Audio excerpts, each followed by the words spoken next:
Hi, I am Keshav Sharma और ये हमारा प्लांट फैमिलीज़ का थर्ड वीडियो है जिसमें हम डिस्कस करेंगे प्लांट फैमिली सोलेनेसी। सोलेनेसी या सोलेनम फैमिली या आलू कुल। आलू को सोलेनम ट्यूबरोसम भी कहते हैं, इसका साइंटिफिक नेम है सोलेनम ट्यूबरोसम। आलू का ये कुल है और इस कुल में केवल आलू ही नहीं बल्कि बैंगन, रात की रानी और धतूरा इनोक्सियम जैसे पौधे आते हैं। चलिए आज इसकी स्टडी करते हैं। देखिए, सबसे पहले बात करते हैं इसकी क्लासिफिकेशन की। क्लासिफिकेशन एक परिचय होता है किसी भी फैमिली का, किसी भी जीव का। क्लासिफिकेशन से उसके पूर्ववर्ती लक्षण और उसके संबंधित लक्षणों का एक सीरीज में या एक प्रारंभिक परिचय से ज्ञान हो जाता है। तो चलिए इसका क्लासिफिकेशन हम सबसे पहले देखते हैं। सबसे पहले बात करते हैं इसके डिवीज़न की। इसका डिवीज़न है एंजियोस्पर्मी यानी आवृत बीजी पौधों का इसका जो डिवीज़न है, अर्थात इसके जो बीज होंगे उन पर बीजचोल तो पाया ही जाएगा। वो तो जिम्नोस्पर्म में भी पाया जाता है, एंजियोस्पर्म में पाया जाता है, बीजचोल दोनों में होता है। इनमें बीजचोल के साथ साथ फल भित्ति भी पाई जाएगी, अर्थात बीजों का निर्माण फल के अंदर होगा। अंडाशय विकसित होकर फल का निर्माण करेगा, वे ही पौधे एंजियोस्पर्म होते हैं। आगे बात करते हैं क्लास डाइकोटिलिडनेई की। जी हाँ, इनके बीज द्विबीजपत्री होंगे यानी उनमें 2 कोटिलिडन्स प्रेजेंट होंगे। इसके बाद बात करते हैं सब क्लास जो कि है पॉलीपिटेली। पॉलीपिटेली का मतलब होता है कि जो इसके फ्लावर के जो पेटल्स होंगे, रंगीन पत्तियां होगी, दलपुंज के जो दल होंगे वो अलग अलग रहेंगे, पॉलीपिटेली होंगे या अलग अलग प्रकार से आपको नजर आएंगे। ये होता है पॉलीपिटेली। यानी पृथक दलीय व्यवस्था इसमें मिलती है। पॉलीपिटेली का मतलब ये होता है। अगर यहाँ पर होता गेमोपेटेली, गेमोपेटेली का मतलब होता है संयुक्त दलीय व्यवस्था, दल बिल्कुल संयुक्त रहते हैं। तो यहाँ पर दल कोर स्पर्शी प्रकार के हो सकते हैं या दल अलग अलग प्रकार के हो सकते हैं, वो चीज़ बताती है पॉलीपिटेली। इसके बाद सीरीज है बाइकार्पेलेटी, यानी कि यहाँ पर जो अंडाशय प्राप्त होता है वह द्विअंडपी व्यवस्था मिलती है। अब ये द्विअंडपी व्यवस्था क्या होती है? देखिए, जो अंडाशय होगा उसमें एक डिवाइडेशन होगा और अंडाशय के 2 भाग हो जाएंगे और दोनों भागों में जो है बीजांड जमे हुए रहेंगे, उसे कहते हैं बाइकार्पेलेटी। ऑर्डर है पॉलीमोनियल्स और फैमिली है सोलेनेसी या आलू कुल। चलिए सबसे पहले बात करते हैं इस कुल के डिस्ट्रीब्यूशन की। DISTRIBUTION, डिस्ट्रीब्यूशन या वितरण। वितरण की बात करें तो कहाँ पाए जाएंगे? देखिए, आलू आपको उपलब्ध हो रहा है, हमें उपलब्ध हो रहा है। ज़्यादातर पौधे जो हैं, अश्वगंधा भी इसी वर्ग का पौधा है और उष्णकटिबंधीय पौधा है। तो सामान्यतः उष्णकटिबंधीय क्षेत्रों में पाए जाएंगे, शीतोष्णकटिबंधीय क्षेत्रों में पाए जाएंगे। तो ट्रॉपिकल सब ट्रॉपिकल रीजन्स में इनकी प्रेजेंस होगी। तो ये जो है उष्णकटिबंधीय क्षेत्रों में इनकी अधिकता रहेगी। देखिए, उष्णकटिबंधीय क्षेत्रों का अर्थ आप रेगिस्तान से नहीं ले सकते।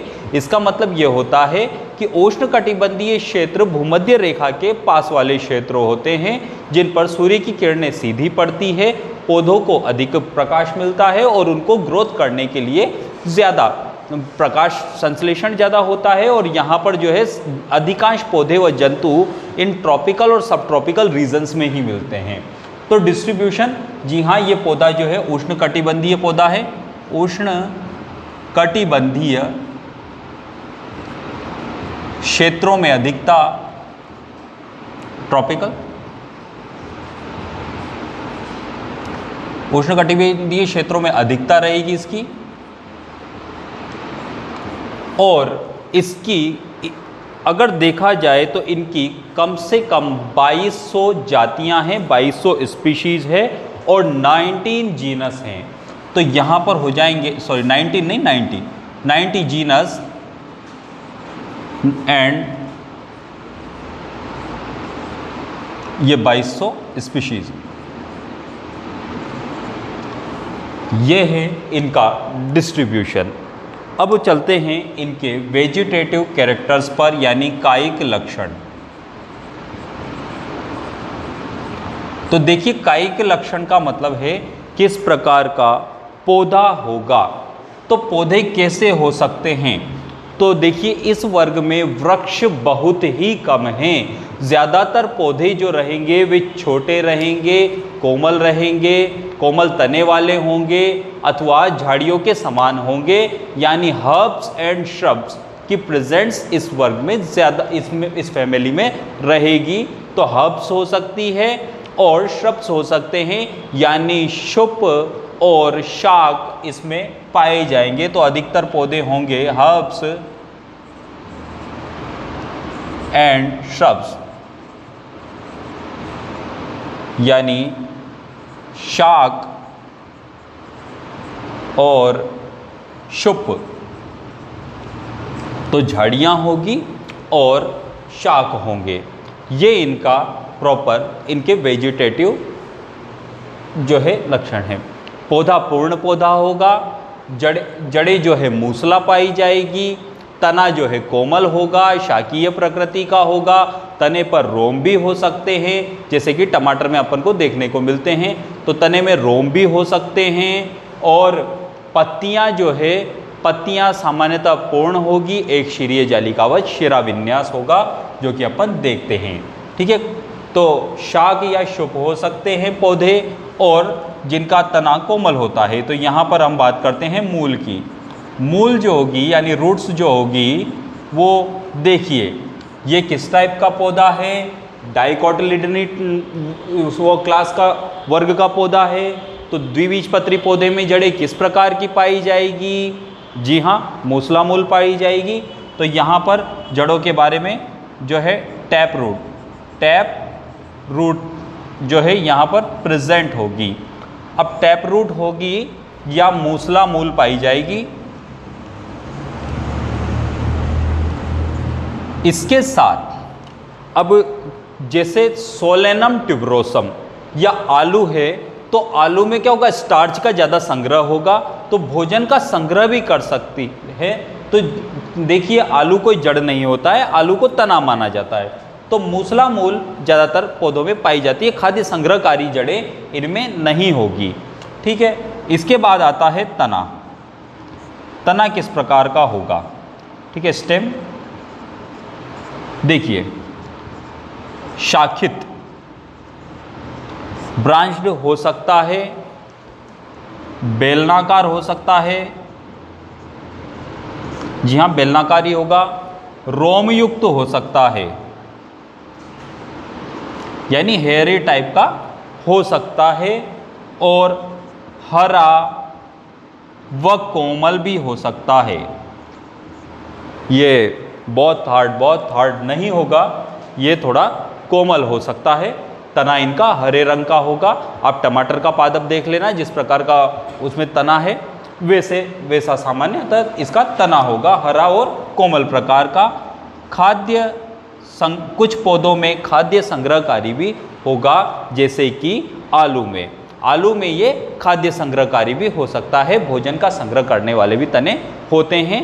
आलू के तने को कंद प्रकृति का तना माना जाता है, वो एक ट्यूबर टाइप का तना है। ठीक है, तो यहाँ पर कंद होगा यानी आलू होगा। आलू में तो कुछ में खाद्य संग्रहकारी भी तना होगा, खाद्य संग्रहकारी। तो इनमें खाद्य संग्रहकारी प्रकार का तना हो सकता है। आगे बात करते हैं इसकी पत्तियों की। पत्ती या लीफ, इनकी पत्ती कैसी होगी? तो देखिए किस रंग की होगी? हरी। ठीक है, चलिए, पत्तियां जो है सामान्यतः एक शीरीय जालिकावत शिराविन्यास की होगी। ये जो वेनेशन होगा वो एक शीरीय जालिकावत होगा, रेटिकुलेटिव टाइप का होगा और एक ही शिरा होगी। तो पत्ती का जो शिराविन्यास होगा वो होगा एक शीरीय जालिकावत का। पत्ती के साथ एक और पत्ती होती है, पत्ती जैसे ये नॉर्मल लीफ है, और इस लीफ के साथ में एक और साइड में एक और पत्ती होती है जिसे स्टिप्यूल या अनुपर्ण कहते हैं। तो अनुपर्ण का इन पौधों में अभाव होता है। ये एक्स स्टिपुलेट टाइप के पत्तियां होती है, यानी अनुपर्णी प्रकार की पत्तियां होती है।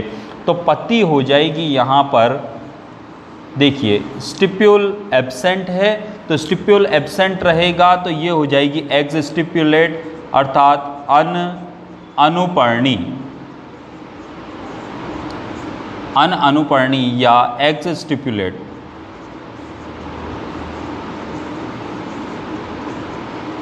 तो ये एक्स स्टिपुलेट टाइप का कि इसकी लीफ हो जाएगी।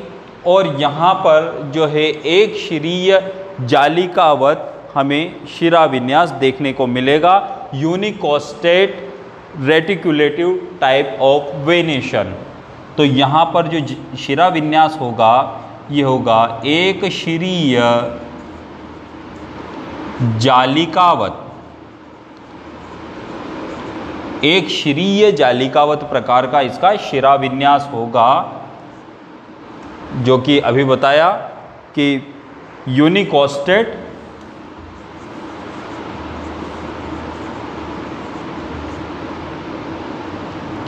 रेटिकुलेट।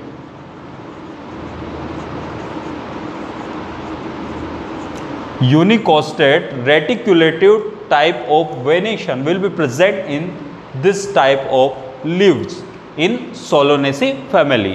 तो Solanaceae फैमिली में एक श्रीय जालिकावत शिरा विन्यास यूनिकोस्टेट रेटिकुलेटिव टाइप का वेनेशन आपको देखने को मिलता है। अनुपर्णी एक्स स्टिपुलेट प्रकार की ये पत्तियां होती है।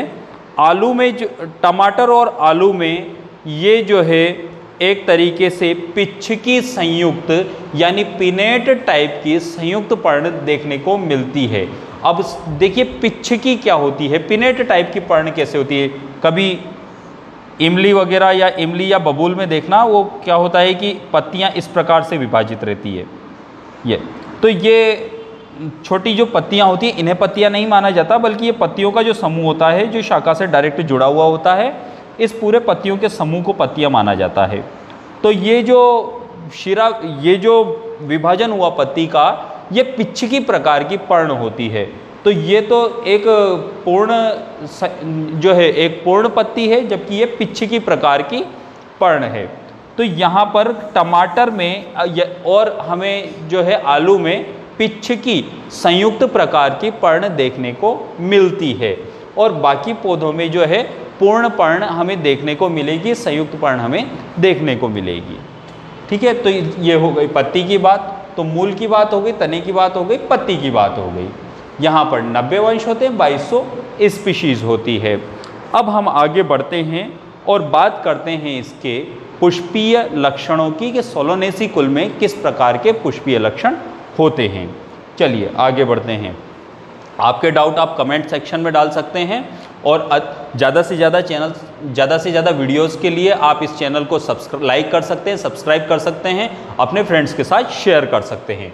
चलिए आगे बढ़ते हैं।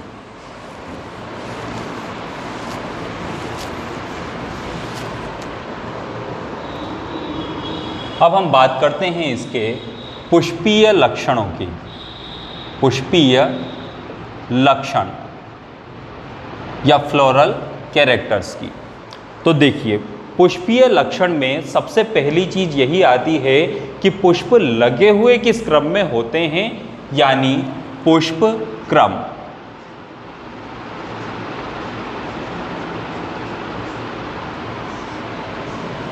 तो देखिए इनफ्लोरेसेंस,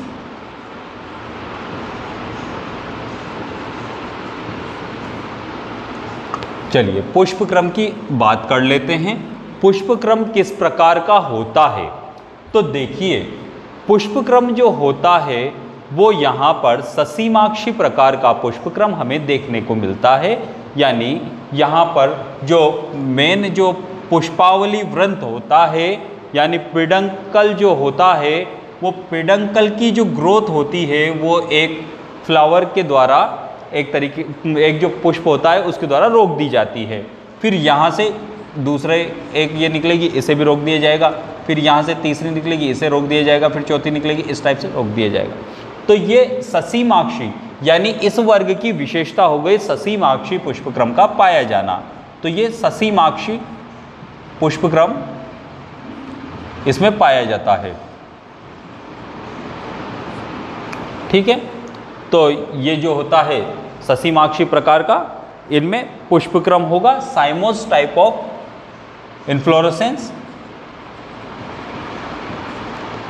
ठीक है, अब ससीमाक्षी में भी बहुत सारे प्रकार हैं, तो यहाँ पर जनरली 3 टाइप के हमें ससीमाक्षी प्रकार साइमोस जो है इन्फ्लोरेसेंस देखने को मिलते हैं।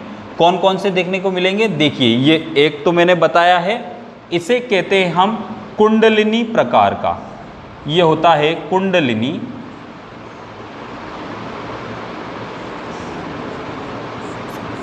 कुंडलिनी या एक तरीके से जिसे कहते हैं हेलिकॉइड।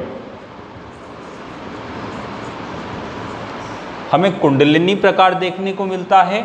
एक डिज़ाइन हमें इन्फ्लोरेसेंस का ये देखने को मिलता है इस टाइप से, एक फ्लावर इस साइड में, ये फिर इसके बाद ये एक फ्लावर, फिर ये एक, फिर ये एक, इस टाइप से ये। तो एक टाइप हमें इस टाइप का देखने को मिलता है, ये स्कॉर्पॉइड टाइप ऑफ जो है इन्फ्लोरेसेंस होता है। और ये जो है इसे कहते हैं वृश्चिकी, वृश्चिकी या स्कॉर्पॉइड बिच्छू प्रकार। ठीक है, तो ये होता है स्कॉर्पॉइड, SCOR SCORPOID, स्कॉर्पॉइड प्रकार का यहाँ पर हमें पुष्पक्रम देखने को मिलता है। जी हाँ, बिच्छू प्रकार का भी यहाँ पर पुष्पक्रम हमें देखने को मिलता है। तीसरा होता है इनमें द्विशाखी। देखिए, सभी को फ़ायदा चाहिए, अपने हाथ दोनों साइड पर बढ़ाने चाहिए, तो कुछ फ्लावर्स भी यही काम करते हैं, कुछ इन्फ्लोरेसेंस भी यही करते हैं, अपनी दोनों बाहें फैलाते हैं और ये वाला कंडीशन करते हैं। तो यहाँ पर आपको मिलेगा इस टाइप का इन्फ्लोरेसेंस मिलेगा, जिसमें कि इस तरफ भी जो है शाखाएं इस प्रकार से बढ़ जाएगी, ये ऐसे, और दूसरी तरफ भी इस टाइप से प्लांट जो है ग्रोथ कर लेगा, ये इस टाइप से। तो ये जो होगा इसे कहते हैं द्विशाखी। ये द्विशाखी प्रकार का हमें पुष्पक्रम देखने को मिलता है, जिसे बाइपोरस भी कहते हैं, बाइपेरस टाइप ऑफ इन्फ्लोरेसेंस। तो यहाँ पर हमने इसका इन्फ्लोरेसेंस देखा है।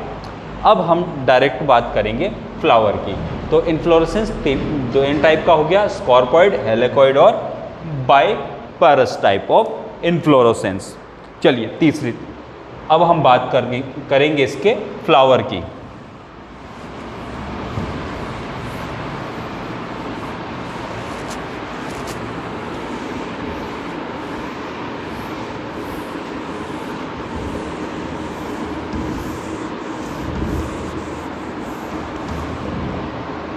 चलिए अब बात करते हैं सबसे पहले फ्लावर। फ्लावर किस टाइप का होगा? तो फ्लावर के लिए बहुत बढ़िया बात है कि हम पुष्प चित्र ही बना लें। और पुष्प चित्र किस प्रकार का बनता है?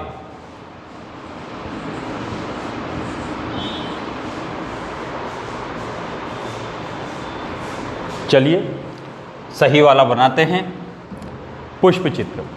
चलिए फ्लोरल डायग्राम। तो देखिए पुष्प इनका जो होता है, पुष्प एक कंप्लीट फ्लावर होता है, पूर्ण पुष्प होता है। और इस पूर्ण पुष्प में पुष्प के वे सभी भाग पाए जाते हैं जो एक पुष्प में होते हैं। पुष्प द्विलिंगी भी होता है। केवल पुष्प में यदि कोई चीज़ एब्सेंट होती है तो वह होता है उसका सहपत्र।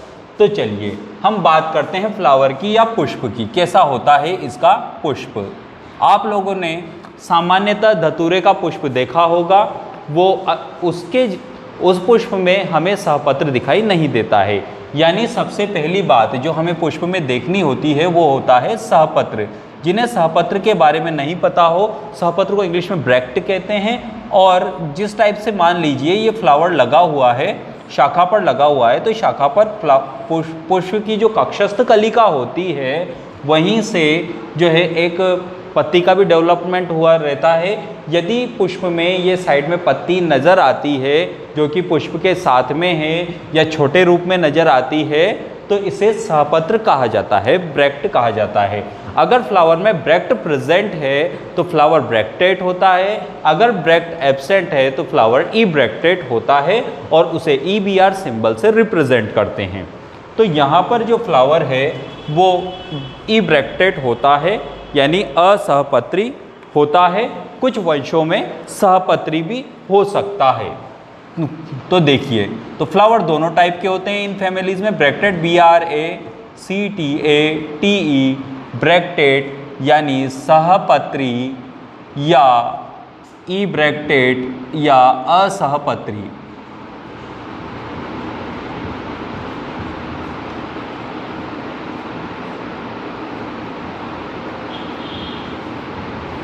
तो ये ब्रैक्टेड भी हो जाएगा या असहपत्री पुष्प भी मिल सकते हैं। ये तो प्रैक्टिकली देखने वाली चीज़ होती है। आप पुष्प को देखेंगे, पुष्प के में यदि कक्षस्थ कलिका से कोई पत्ती नज़र आ रही है आपको, पौधे में उगती है तो वह ब्रैक्टेड फ्लावर होगा। यदि उस पौधे में सहपत्र नहीं उगता है तो फ्लावर ई ब्रैक्टेड होगा।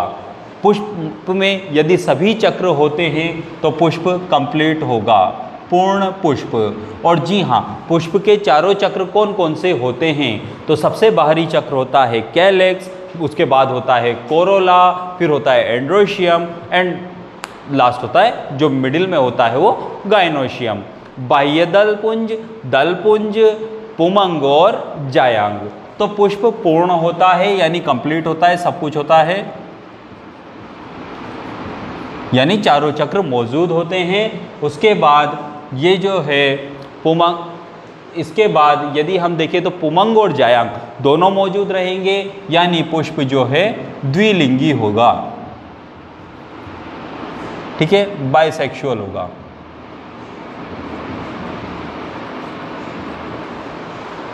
तो पुष्प द्विलिंगी होता है और पुष्प पेंटामेरस टाइप के होते हैं यानी 5 या 5 के गुणज में उनकी पत्तियां होती है। तो ये पुष्प हो जाएंगे पंचतई।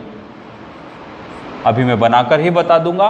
पंचतई यानी पेंटामेरस, PENTAMEROUS, पेंटामेरस टाइप का पुष्प होता है, फ्लावर होता है। यानी बाह्य दलपुंज हो, दलपुंज हो, इनमें जो पत्तियों की संख्या होती है वो 5 या 5 के गुणज में होगी। तो पुष्प जो है पंचतई यानी पेंटामेरस टाइप ऑफ फ्लावर होगा। इसके बाद आगे हम बात करें तो चक्रिक यानी साइक्लिक टाइप ऑफ फ्लावर होगा। और यहाँ पर एक और बात होती है कि यह हाइपरगाइनस टाइप का जो है फ्लावर होता है, सॉरी हाइपोगाइनस टाइप का फ्लावर होता है यानी गाइनोशियम ऊपर हो जाता है और फ्लावर के जो सभी साइकिल्स होते हैं वो एक तरीके से ओवेरी के नीचे से निकलते हैं। तो यहाँ पर फ्लावर जो है हाइपोगाइनस होता है,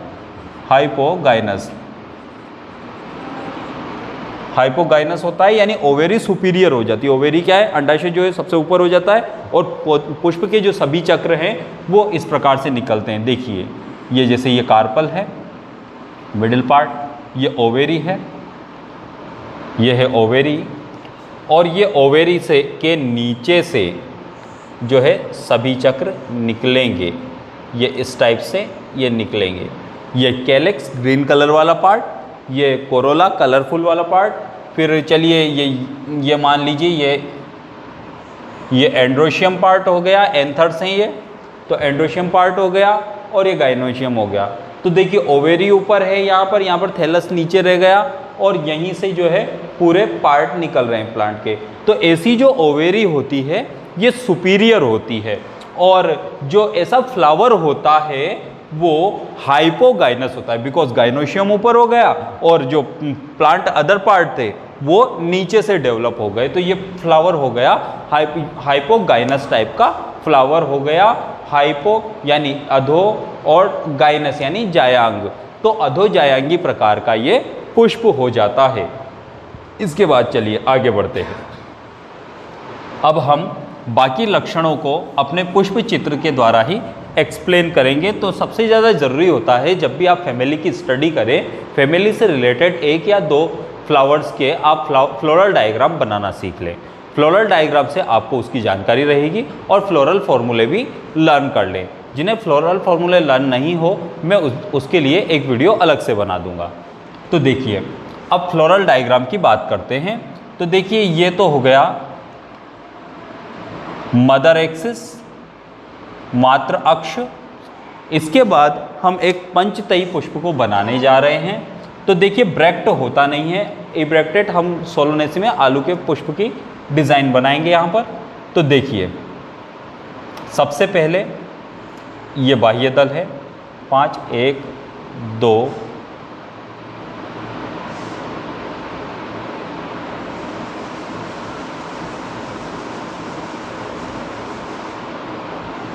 3, ये 4 और ये 5।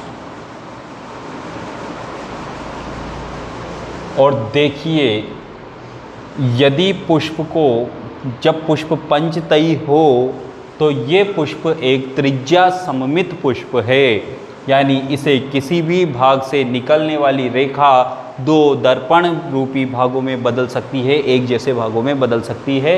तो ये एक त्रिज्या सममित पुष्प है। लेकिन ज़रूरी नहीं है कि इस वर्ग में सभी जो जीनस हैं, इस फैमिली के सभी जो जीनस हैं, उनमें आपको जो है त्रिज्या सममित पुष्प मिले। कुछ में ये है एक व्यास सममित भी हो सकता है, जैसे काफ़ी सारे पुष्प हैं। तो त्रिज्या सममित एक्टिनोमॉर्फिक फ्लावर ये रहा, और जाइगोमॉर्फिक भी हो सकते हैं। तो पुष्प जो है त्रिज्या सममित या एक व्यास सममित भी हो सकते हैं। एक व्यास सममित कैसा होता है? त्रिज्या सममित और एक व्यास सममित। देखिए, त्रिज्या सममित में मैं इससे इस प्रकार से विभाजित करूं, चाहे मैं इसे इस तरफ से विभाजित करूं, इस तरफ से विभाजित करूं, कैसे भी मैं इसे विभाजित करूं, ये पुष्प दो एक जैसे भागों में विभाजित हो जाएगा। ये होता है त्रिज्या सममित पुष्प। इसे हम इस टाइप के सिंबल से रिप्रेजेंट करते हैं फ्लोरल फॉर्मूले में। अगर मान लीजिए एक व्यास सममित पुष्प आ गया, जाइगोमॉर्फिक फ्लावर आ गया, तो जाइगोमॉर्फिक फ्लावर में होता क्या है कि एक पंखुड़ी इस टाइप से बड़ी होती है, उसके नीचे फिर ये छोटी पंखुड़ियाँ होंगी, फिर और छोटी, किसी भी टाइप से। मान लीजिए ये एक फ्लावर है, इस फ्लावर में मुझे केवल एक ही एक्सिस ऐसा मिल रहा है जहाँ से इस फ्लावर को मैं दो एक जैसे भागों में डिवाइड कर सकता हूँ। इसके अलावा दूसरा कोई भी ऐसा एक्सिस नहीं है जहाँ पर एक जैसे इस टाइप से भाग मिल जाए। तो ऐसा जो फ्लावर होता है वो एक व्यास सममित या जाइगोमॉर्फिक टाइप ऑफ फ्लावर होता है। तो यहाँ पर इसे जब रिप्रेजेंट करना होता है फ्लोरल फॉर्मूले में, तो इस टाइप से परसेंटेज के सिंबल के थ्रू रिप्रेजेंट करते हैं। चलिए, तो यहाँ पर हम जिस फ्लावर को बना रहे हैं वो त्रिज्या सममित फ्लावर है, या त्रिज्या सममित पुष्प है। चलिए, अब इसमें सबसे पहले बनेगा, क्योंकि ब्रैक्ट तो है नहीं, तो ब्रैक्ट तो नीचे बना ही नहीं, तो ब्रैक्ट को हम इस टाइप से बनाते हैं। ब्रैक्ट को इस टाइप से रिप्रेजेंट किया जाता है नीचे की तरफ, सहपत्र को। तो ये तो एक असहपत्री पुष्प है, तो यहाँ पर जो है ब्रैक्ट को हम रिप्रेजेंट नहीं कर रहे हैं। इसके बाद ये लीजिए, ये हो गया।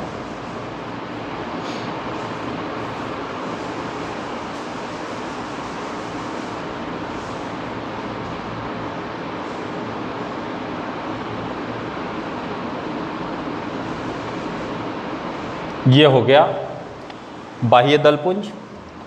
इसके बाद आएगा दलपुंज। दलपुंज भी 5 होंगे। देखिए, ये कोर स्पर्शी हैं, एक दूसरे के कोर को ये स्पर्श किए हुए हैं, तो इसे हम कहेंगे कोर स्पर्शी।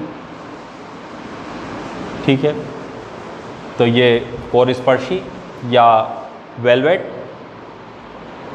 इसके बाद यहाँ पर जो है दलपुंज सामान्यतः सभी पुष्पों में कोर स्पर्शी ही रहेगा, कोर आच्छादी यानी इम्बेरिकेट बिल्कुल भी नहीं रहेगा। तो देखिए, ये देखिए, ये है दलपुंज, ये दलपुंज है। दलपुंज को अधिकतर इस टाइप की पत्तियों के थ्रू रिप्रेजेंट किया जाता है। और जो बाह्य दलपुंज होता है उसे इस टाइप की पत्तियों के थ्रू रिप्रेजेंट किया जाता है। ब्रैक्ट को मैंने अभी बताया, उस टाइप से रिप्रेजेंट किया जाता है। ये होता है मदर एक्सिस। मदर एक्सिस का मतलब होता है मातृ अक्ष, जिसे कि बनाना जरूरी होता है। ये ऊपर की तरफ बनता है मदर एक्सिस।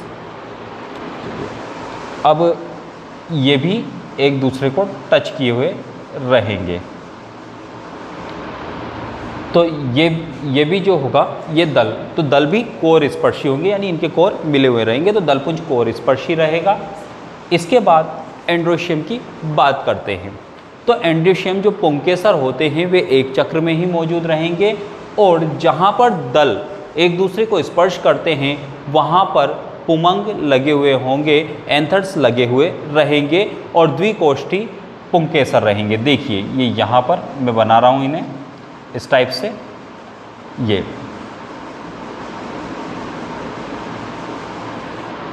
यहाँ पर, ये यहाँ पर, और ये यहाँ पर।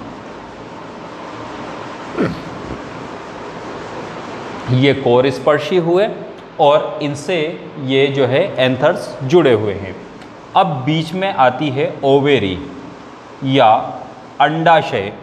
तो अंडाशय जो रहेगा वो बाइकार्पिलरी, जो कि हमने क्लासिफिकेशन में देखा था कि ये जो है बाइकार्पिलेटी सीरीज के मेंबर हैं। तो यहाँ पर अंडाशय जो होगा वो द्विकोष्ठी अंडाशय होगा। इस प्रकार का यह अंडाशय रहेगा।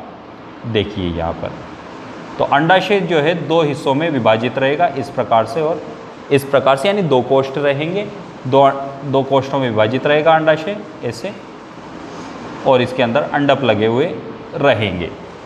तो वापस हम पुष्प की व्याख्या कर लेते हैं। सबसे पहले बाह्य दलपुंज।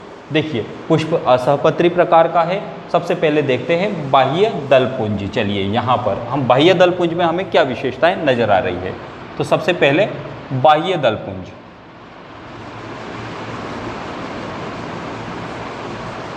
बाह्य दलपुंज या कैलेक्स, CALYX, कैलेक्स। क्या विशेषता है बाह्य दलपुंज की?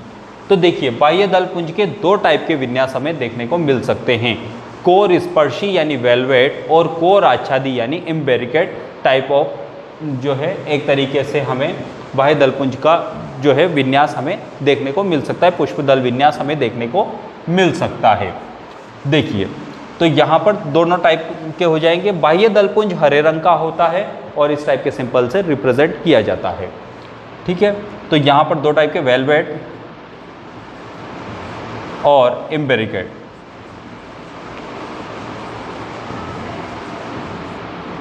ठीक है, यानी कोर स्पर्शी